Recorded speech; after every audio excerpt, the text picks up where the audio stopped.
Hello guys, assalamualaikum. Gagawa tayo ng chicken taco. Masarap siya guys. Pwedeng chicken, pwedeng beef, pwedeng shrimp. Depende sa gusto ninyo guys. Gumawa ako ng dalawang klase. Isang maliit sa oven at isa sa pancake pan. Ayan ang ating mga ingredients. Nahiwa ko na yung manok. Lagyan natin ng paprika, cumin, black pepper, onion and garlic powder, lemon juice, at saka rosemary, at saka garlic na paste. Siyempre with asin na siya guys. I-mix natin pang marinate. I-marinate lang natin ng 30 minutes guys. At igisa na natin. Naglagay na ako ng olive oil at butter. Tapos igisa natin yung onion. Hindi na ako naglagay ng garlic guys. Meron na doon sa marination ng manok.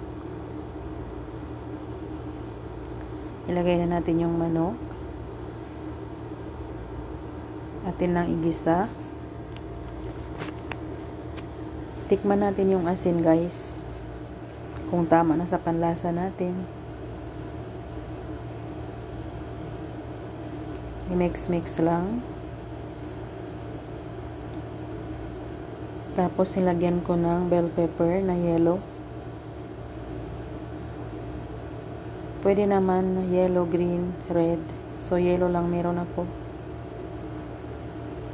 Hayaan nating matuyo muna yung tubig niya. Pag matuyo na siya guys, ibig sabihin ready na. Tapos maggawa tayo ng guacamole.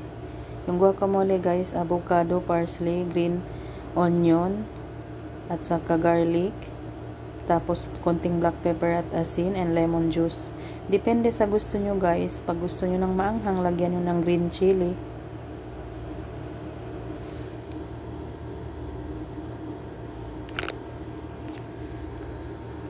Tapos, andyan na ang ating tortilla wraps.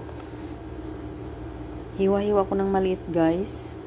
Tapos, yung malaki naman dyan. Yung maliit sa oven. Masarap siya.